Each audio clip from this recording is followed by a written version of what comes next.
ladies and gentlemen, please allow me once again to welcome you to the Leukemia Research Foundation of Delaware's 9th Annual Starry Night Gala. This evening is special for many reasons, but none more important than our mission to support cutting-edge blood cancer research. Each year, our gala committee attempts to choose a theme with special meanings. To some, the words Starry Night remind them of one of the most infamous paintings in the world by Vincent van Gogh. What Van Gogh was doing was immortalizing the beauty of the world that we live in. He found the stars to be something special and eternal and sacred. Allow your imagination to take you back for a moment to your childhood when you first gazed up at the moon and the stars in all their wonder. Do you remember when you realized how wonderful and magical it was? The light of the moon and the stars illuminated the sky and removed the mystery of darkness, the mystery of the night. The radiance of the moon served as the backdrop for our hopes and our prayers. It allowed us to dream of material things as well as spiritual, but most of all, it gave us hope and it gave us confidence to understand the real important things in life: family, health, and happiness. In youth, there is an innocence that can only be experienced once in a lifetime. Now imagine a helpless child gazing out through a hospital window at that same moon and at those same stars, just hoping to feel better the next day, praying that they'll wake up, not feeling like they're gonna throw up or not being prodded the next day. You see, cancer robs our children of their youth and far too often robs families of their loved ones. Just 1 week ago, a young man named Jimmy, who once shared the cheer mat with our daughter Ava, lost his battle with leukemia. We also lost one of our Mud Run sponsors last week to non-Hodgkin's lymphoma, and sadly, last night, Todd Forrest lost his 4-year struggle with multiple myeloma. Todd's daughter, Jen, has not missed a gala since we started. Tonight is the first one that she is not here. So, as we enjoy this evening, think about it. There are many friends and families suffering because blood cancer has stolen their loved ones. Cancer robs us. I'm asking each of you to take the power and make a difference. I think we have a special purpose in life, and that is to help others who are less fortunate than us. With your assistance, the Leukemia Research Foundation will help make a difference. I promise you. I believe we've helped to make a difference this far in our short little 9 years. We're looking for dollars that will provide researchers with the necessary tools to develop new medicines and new therapies that are far more effective and far less toxic. Sadly, no one is born immune to cancer, and there currently are no vaccines to prevent it from attacking our loved ones and our friends. The face of childhood or adult cancer could be any one of us. Cancer doesn't discriminate. It doesn't care what you have or how much you have of it. And cancer doesn't care if you're one of the most powerful men in the world. Just ask our Vice President, Joe Biden.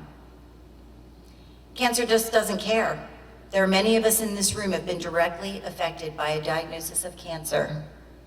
But we do care. We are here to make a difference. We must continue to push forward and fund the research so that nobody's name will ever be mentioned or associated with cancer again.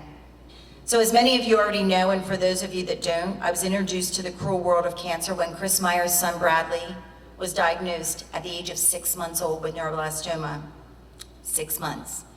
Bradley suffered through chemotherapy, operations to remove cancerous tumors around his spine, body cast, and many more. I'll never forget the helpless expression on my friend's face and often wondered how a family could possibly get through something like that. Well, as fate would have it, I wouldn't need to wonder for very long. Shortly after Bradley's treatment ended, my 3-year-old daughter Natalia became ill. Family doctors sent us to AI DuPont Hospital, where we were told by the oncologist that he suspected leukemia. Blood work confirmed that Natalia had leukemia, a form called ALL. She was considered high risk and doctors wanted to start treatment immediately. Painful spinal taps became routine occurrences. I recall one day shortly after Natalia's radiation treatments began, she was sitting up on the kitchen counter and I was washing her hair in the sink for her, and it just was coming out in clumps right before my eyes. And all she said to me was, "Mommy, please, I don't want to look like a boy." I can say it now without crying, but it took a very long time because it was heartbreaking. And that's what these people go through. That's what these children go through. They lose their self-confidence. They lose a little bit of themselves, and so do adults. So all throughout Bradley and Natalia's treatment, we were comforted by friends and family. In addition, the doctors and staff at AI provided the necessary treatment and comforting, encouraging, and assuring us that our children would get through this. And there were many days we did not believe them. But because of research, Natalia and Bradley have not only recovered, but they've grown into wonderful young adults, full of life and thankful for their friends and families that gave them the strength to overcome this dreadful disease. All throughout Bradley and Natalia's treatment, I admired the gentle and caring nature of the doctors and staff, and as our infant children began to recover and getting stronger each and every day, I became more and more compelled to do something. Initially, Chris and I formed teams in American Cancer Society's Relay for Life. We participated in Leukemia and Lymphoma Society's Light the Night and their Black Tie events. I became the president of the Delaware Leukemia and Lymphoma Society and a board member at their national level. But it still wasn't enough for me. I had an overwhelming desire to do more and to help people. So through the support of Nick, Chris, Don, and our families, the foundation was formed. A very unique foundation that operates without any full-time employees, none.